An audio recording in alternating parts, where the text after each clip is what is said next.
Hello viewers, welcome to দিশাস cookbook. তো আজকে আবার নিয়ে আসলাম নতুন রাঁধুনিদের জন্য খুবই সহজ এবং মজার একটা রান্না, লাউ দিয়ে চিংড়ি মাছ।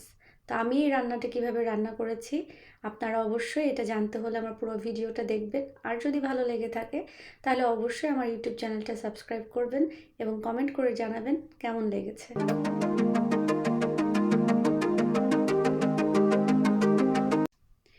এখানে আমি একটা ছোট লাউকে সুন্দরভাবে কুটে ধুয়ে এরকম ছোট ছোট পিস পিস করে নিয়েছি।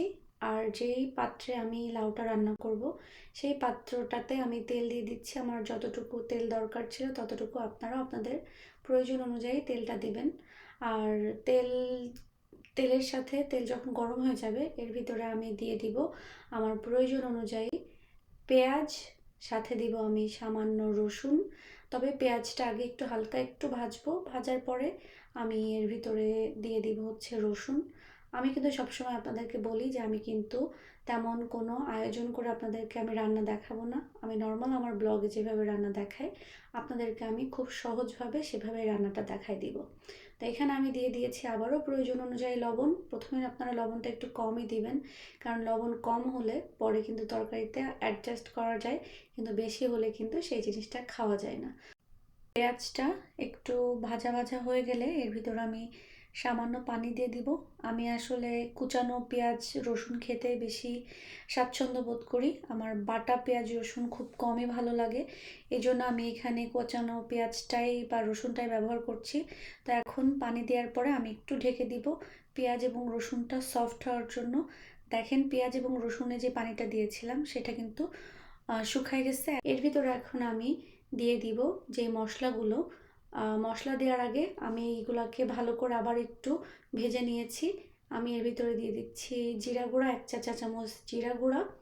এরপর আমি দিয়ে দিব 1 চা চামচ ধনিয়া গুঁড়া।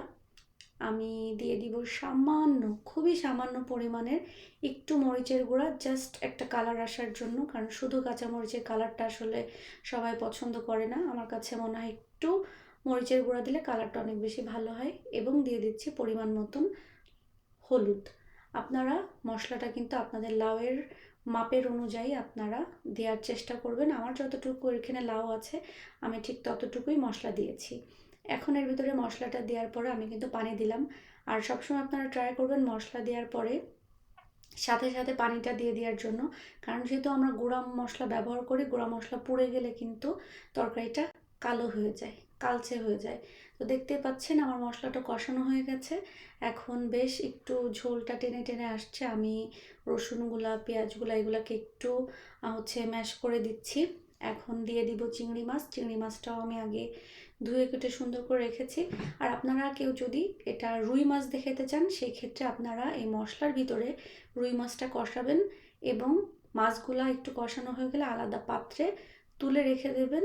দিয়ে তারপরে আপনারা এর ভিতরে লাউটা দিয়ে দেবেন। তো আমি যেহেতু চিংড়ি মাছ দিয়ে রান্না করছি সেহেতু আমি বেশি সময় কষাবো না, কারণ চিংড়ি মাছটা তাহলে শক্ত হয়ে যাবে।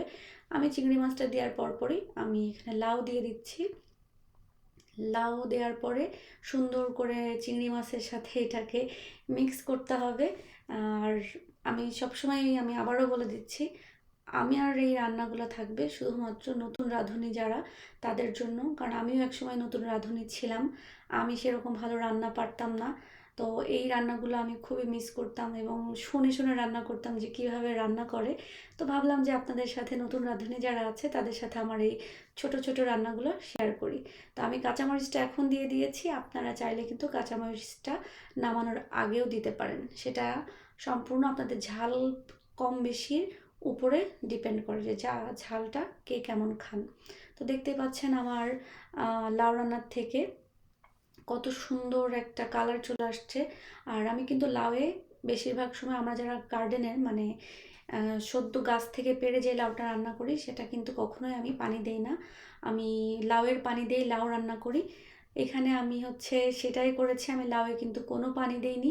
আপনারাও চেষ্টা করবেন লাউয়ে পানি না দিতে, তাহলে লাউ রান্নার টেস্টটা খুব বেশি ভালো থাকে। সেক্ষেত্রে আপনারা কি করবেন, লাউ দেওয়ার পরে একটু কষানোর পরে জাস্ট একটু চুলাটা স্লো গ্যাস করে দেবেন, তাহলে দেখবেন লাউয়ের পানি দিয়ে সুন্দর করে রান্না হয়ে গেছে। তো আমার লাউ রান্না শেষ, জাস্ট ধনিয়া পাতা দিয়ে এখন আমি নামাই ফেলবো। তো আশা করি যারা নতুন রাঁধুনি আছেন আপনাদের এই রান্নাটা ভালো লেগেছে এবং আপনারা খুব সহজে এই রান্নাটা করে ফেলতে পারবেন, আর কোনো সমস্যা হবে না। আর যদি আপনাদের এই ভিডিওটা ভালো লাগে তাহলে কিন্তু অবশ্যই কমেন্ট করে জানাবেন। এভাবে রান্না করলে অবশ্যই কমেন্ট করে জানাবেন যে কেমন লেগেছে, কারণ আমিও আপনাদের মতন নতুন রাঁধুনি। ভালোই লাগে যখন কোনো কেউ রিভিউ দেয় যে না আপু এরকম রান্না করেছিলাম, খুব ভালো লেগেছে।